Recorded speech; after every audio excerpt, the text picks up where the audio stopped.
I think it's Friday and I think it's definitely a hat day today. Cold start this morning. Straw truck here all ready for straw. Dad's doing the drying floor and there's a fault on the step brake, so I'll go and check that out in a minute. It's quite handy, it's frozen because he's getting that straw off the corner of the field, so it means he's not making too much mess driving over the frozen shit.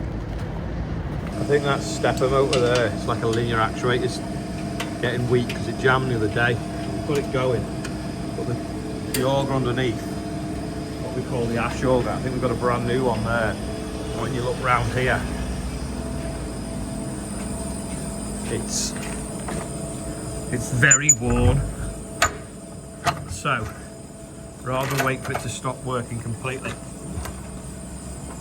while it's spinning nicely, goes in the bottom of that hole there. We're going to swap it for the new one, and then we can get that one refurbed. We were going to swap this auger here today because that snapped and we welded it up. But the new one, there's been a bit of confusion. Rob dropped the old auger off this one so that we need the flights, but there's a misunderstanding and they've actually made this 2 foot too short, which is quite annoying. So that isn't going to fit, so we need to get that made now 2 foot longer,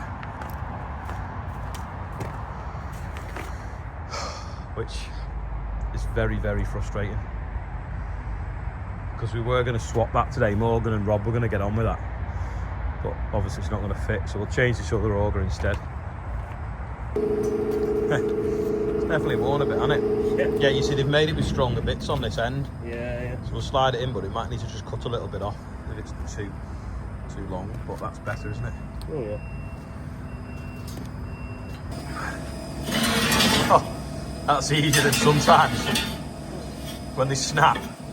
Yeah. And they're jammed and you're messing about. Straight in. Have a look at the other end now. Oh, it's perfect. That's all better, isn't it? Yeah. You see why the end melts off though, can't you? It's like protruding Into the end of it, yeah. Have a cold one again today. Straw's nearly loaded. Flats are here for bedding. They're getting loaded. Merlots everywhere. I thought it might be a bit more frosty. Gonna go and get one of them bearings. It's a bit stiff inside, a bit notchy, so I don't need the outer bit, just the inner bit, so I'll go and shoot and get one now before we put it back together.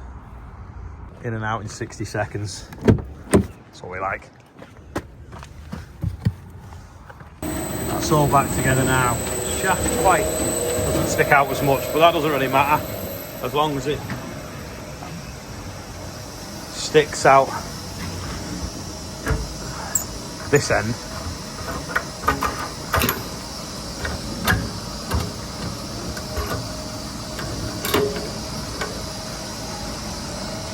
Which it is, see? It's a bit dark in here to see.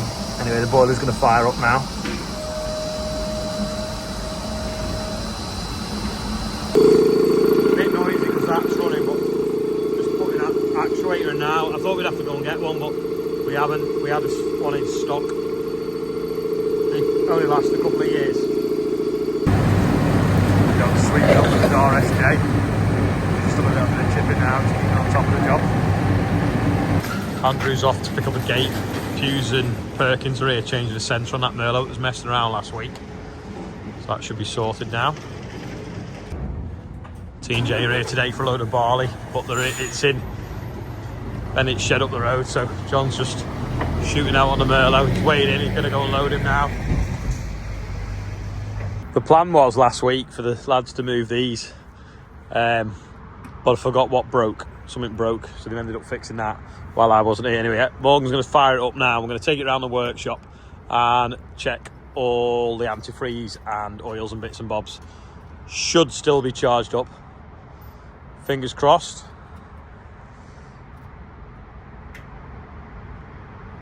Not working. It's dead. Ah! So, it's because someone unplugged that and the batteries don't like the cold. Oh!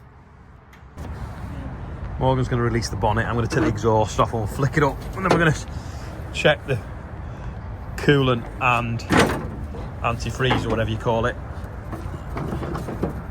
as well as the oil, before we start it, because we're waiting for it to charge.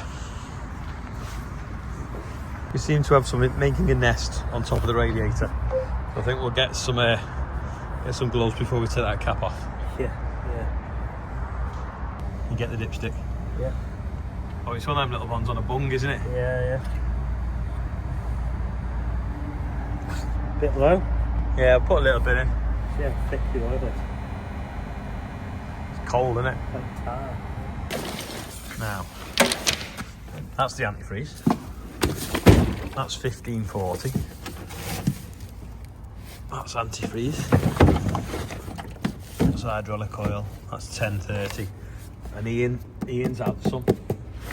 Oh, there it is. Because Ian went for a puddle in his car. And yeah, that's 1040 there.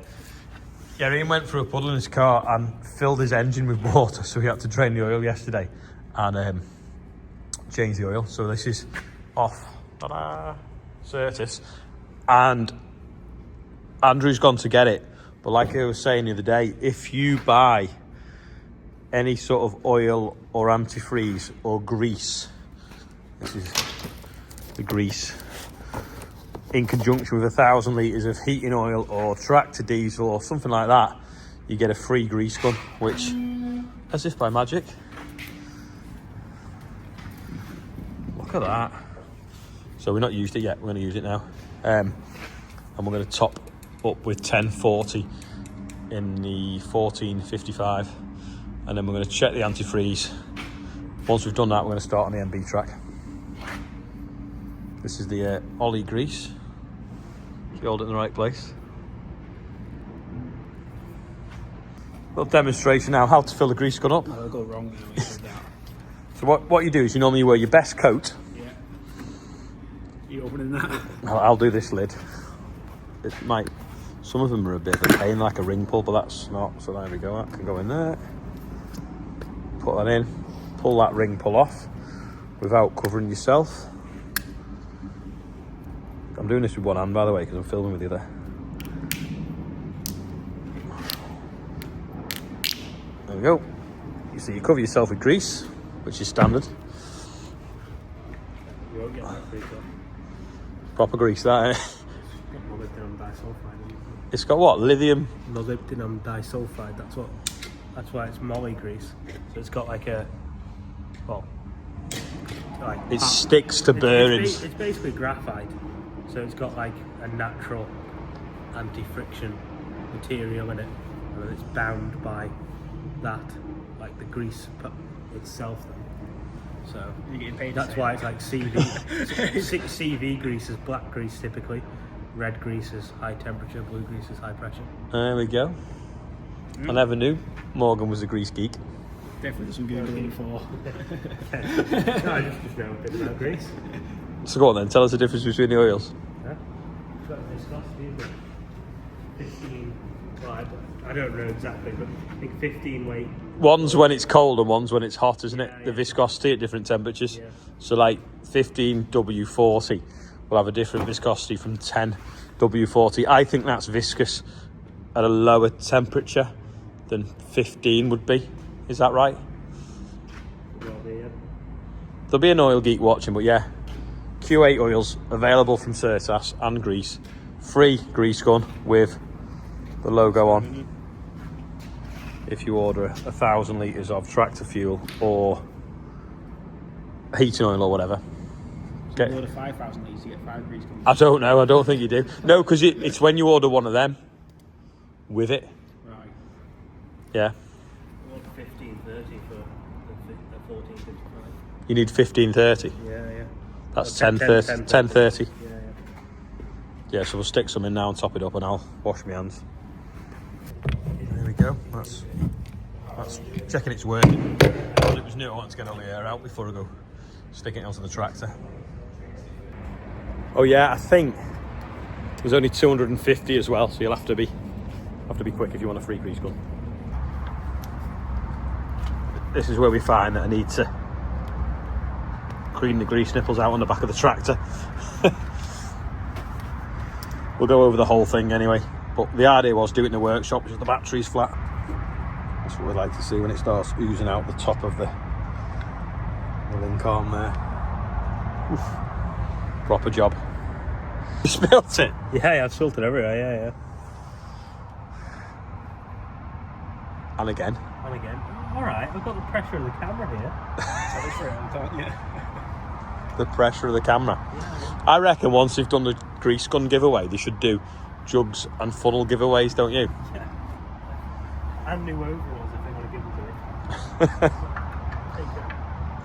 They're going to check the MB track now, but we can't get the MP track out without moving the 1455, and for some reason the battery charger just doesn't want to work.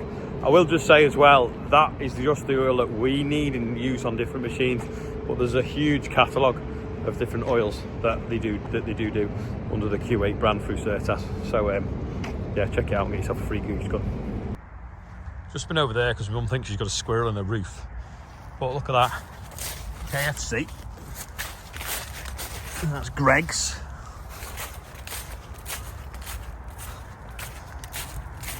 And a McDonald's wrapper. All just littering the gateway. Been thrown out of the car. From the floor, this looked like a gap. But there isn't a gap, so I don't know how a squirrel could have got in there if there is one in there. Or maybe it's just a mouse making a noise. I don't know. Can't see anything now. No visible holes. That looked like a hole. But when you go up, it's not at all. It's got plastic in the back of it. So it's obviously not been getting in there, but she thought she could hear something rummaging in it. Hinges has fell off the ash bin, so we're going to tip it out now and Morgan's going to quickly weld it up. Ash bin's getting a refurb because the door keeps falling off, so Morgan's modifying the hinges.